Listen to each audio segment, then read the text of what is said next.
So if b is between 0 and 1, we have a decay. If b is greater than 1, then we have growth. If x is positive, then we have no reflection. If x is negative, then we reflect over the y-axis.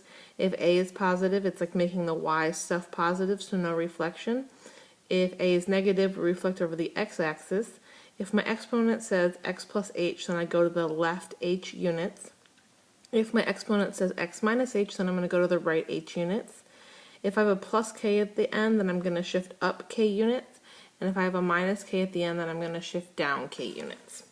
So in the next problem, we're going to read and translate the words to an equation.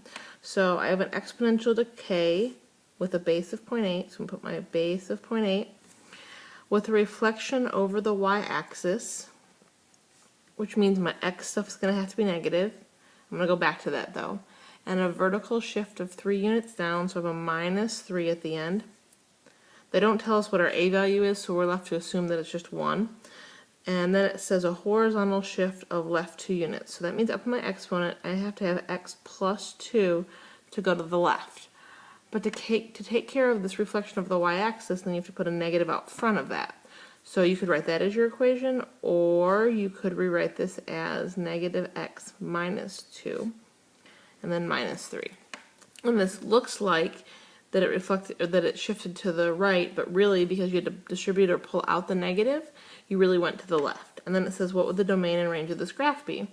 Well, so normally my decay graphs do something like this, and then it says, we know that this went reflected over the y-axis, and then it's going to go left 2 and right 3.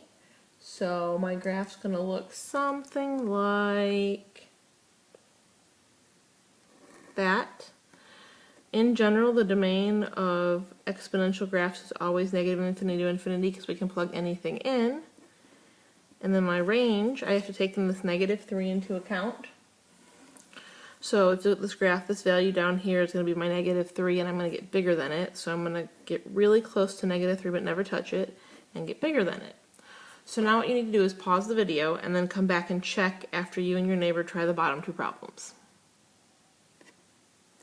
So now you've done the bottom 2 problems, and for the first one we had to list everything that happened. So this negative made me reflect over the x-axis, this 3 tells me I'm a growth, this plus 2 means I went left 2, and this minus 5 means I went down 5. And then I asked me what my domain and range are, so I sketched a quick graph. I went down 5 and I took my reflection into account, which means my graph's going to be down here somewhere. Again, my domain is going to be negative infinity to infinity, and my range is going to be negative infinity up to negative 5. So you're going to go back to Edmodo, and there's going to be one last video that's going to show you how to walk through and make these graphs.